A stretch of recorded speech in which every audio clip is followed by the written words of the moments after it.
And nothing I like more than a blowout in the second game of a doubleheader. Nothing more than a blowout. Just makes the night zip by, doesn't it? 133 to 95, San Antonio over Minnesota. Stick around though for Inside the NBA, presented by McDonald's, because Draymond is going to break this game down possession by possession. First, we'll just first take a look at the highlights. Are you going to show the highlights for real? Yeah, we are. Seriously, Kenny, that was in the middle. That's the highlight of the night. Come on, Shaq. Don't show your damn feet on TV. Yo, that wasn't me. He did that. You turned it around. I mean, come on, man. This That was great with That's the Shaq's feet, Pops, Tabs, whatever your damn name is. Apparently, you don't recognize him from previous tweets. Okay, so here we go with game two. San Antonio trying to tie things back up after losing by 2 in the opener. Oh. And there's Wemby up top. Too little. Who isn't? Everybody. How about that guy? Rudy Gobert. I thought De'Aaron Fox played great tonight. Yeah, he took advantage of the mismatch. When they cut off, he got guys on his heel, bang, bang, pull up. If you're going to give me space, I'll give you space back. Missed his three-point attempts in the opener, hit a couple tonight. Oh, don't bet. Wemby missed Take that, all Chuck. 8 of his in game 1, but he connects there. Council played great tonight. Get off me, little man. 48-32 at that point. What is the sound? Still in Give me Harper. that. Man, run, Harper. Got some talent. 59-35 your halftime score. How about that from Devin Vassell? They said, Mom, Popped that thing on the way up and you popped it home. that's crazy. Castle and one. And the lead grows. At this point, 82-55, and Julian Champagny lighting it up. He hit 4 threes in the third quarter.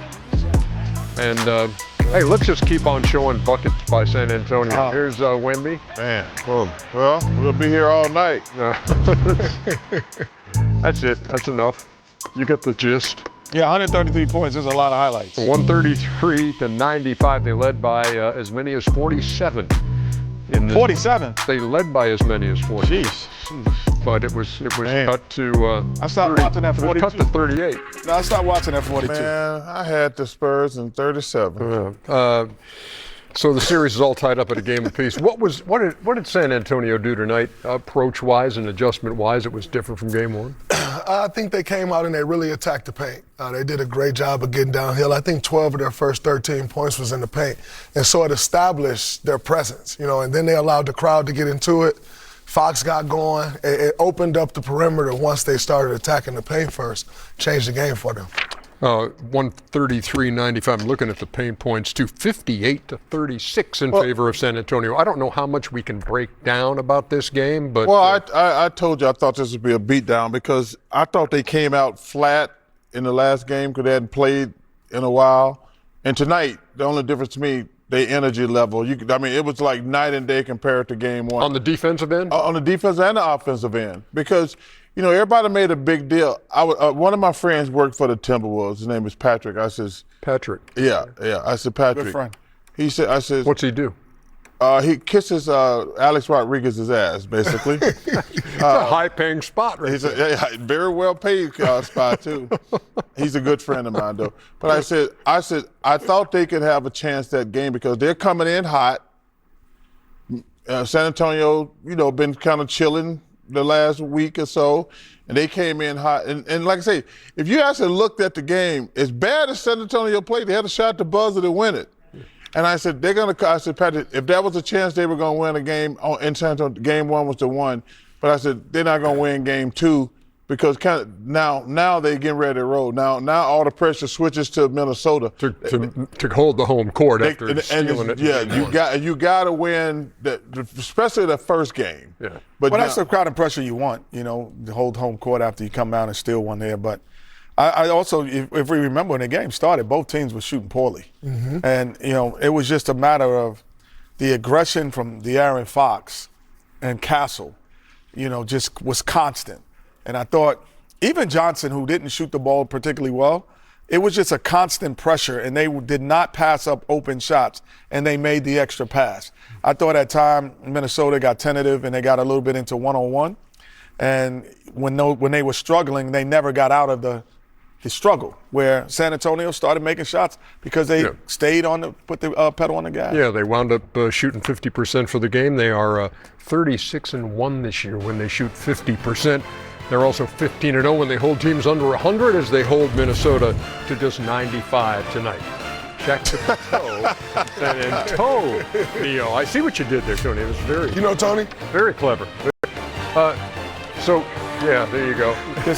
Patrick Reese, would that be who you're talking about? Patrick Reese, PR? No, I had Patrick Harrington. Patrick Harrington is the guy. Yeah, he works for A-Rod. You know when he had a bet, he had to kiss the donkey or kiss the ass. He could have kissed the donkey anywhere. He could have kissed it on the face. He chose to kiss the ass. He chose to kiss it. You know what I'm saying? He was applying for a job with A-Rod. 2 Western Conference semifinals, and the Spurs trying to defend their castle.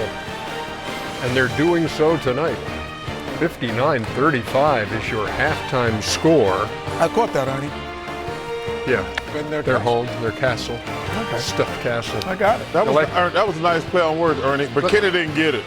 Oh, yes, he did. I just said I got it, and now you got it. Hey, it's NBA halftime. It's presented by Hyundai. Ernie Johnson, Charles Barkley, Kenny the Jet Smith, and sitting in for Shaquille O'Neal is Draymond Green. Where is Shaquille again? He's on assignment. Yeah, what assignment? This dude, he's not on an assignment because, exactly. Because if you're on assignment, pretty much all three of us would know what you're doing. You know, when Chuck is out, I'm like, oh, Chuck had to do this. Ernie out, we know what you do. When I was out, you're like, oh, he went to a wedding. Hey, he's not here. Shut the hell up. Can we get to what we're talking When about? Shaq's not here, we should know where he is. What were we talking about? How San Antonio's got a 24-point lead? I want to know what he Yeah, is. I told you tonight to me would be a fair indication of how good San Antonio. I thought the last game they had been out for a while. I thought the same thing I said earlier. The same thing happened to Oklahoma City. They came out a little flat. Minnesota gonna have to beat 3 more times. Is there anything in that equation that involves we got our split? No, Minnesota? No, this is the team right here. And I told you, to me, the key to the Spurs, I always said, who's going to score? And to me, I found out in the playoffs, it was Fox. Fox played, he's got 14. I know I love Castle, but De'Aaron Fox to me is the guy who had to step up. He's got to get them 20 points a night, in my opinion. Then those young kids going to come along. But this is the team defensively, because like I say, they just didn't play good in game 1 and had a shot to win at the buzzer. Minnesota didn't play great. But if you go back and look at that game, like, man, the Spurs played awful. Victor couldn't buy anything. Fox played bad. And they still had a shot at the buzzer to win. But this is a team they're going to have to beat 3 more times. I think we have an epic moment, which is presented by Hyundai, which will give you a snapshot of the first half. And in the first half, Minnesota with 35 points. Wemby, Castle, and Fox combining for 40. It's the lowest scoring half of the season, regular season included, for the Minnesota Timberwolves. Before you start rolling your pictures, I need to know what it's like when Wemby is your guy. How do you defend? Well, number one, I think you try to make him uncomfortable. You press up into him. You have to do your work early because, as we'll see when I do roll my pictures, if he gets position, there's nothing you can do. He's 7'5". He shoots. He has a high release point. He shoots over the top. So you have to do your work early with getting positioning. But another thing is important is your guards defending. If you got guys getting downhill off straight line drives, he's at the rim getting lobs. You can't stop him. So I think he did a great job. He's doing a great job tonight of inserting himself, but now you got to do their work early. Yeah. Roll them, boys. Let's see what we got. Oh, are you? Come on, Kenny. You going to the board? Hey! I was waiting on you, Kenny. Come on, man. He doesn't race active players. I don't race active players. He active? I do not. Well, you know what? Here we go. So If he was active, he wouldn't be here. sometimes, oh, that's crazy. Sometimes adjustments in the playoffs are very subtle, and this adjustment involves Rudy Gobert. They took Victor Wembanyama out the game early and sat him the rest of the And he first didn't quarter. touch the board, ladies and gentlemen. Touch the board. You got to know the rules if you're playing the game, son. You got to know the rules. You got to know the rules. You got to know the rules if you're playing the game. Here he goes again. I saw that coming. Get his work done in the paint, and there's no Rudy Gobert on the floor, which then leads to he stepped out 0 for 8 from 3 last game. Who's back on the floor now? Rudy Gobert. Now I can take you to the perimeter and get it done. So I think with Coach Finch, he took him out, Coach Johnson took him out. He made the adjustment. They're playing a lot faster when Rudy's not on the floor, and they're getting up and down. But when Rudy's on the floor, they're taking Vic out the game, and they're allowing him to come back in against the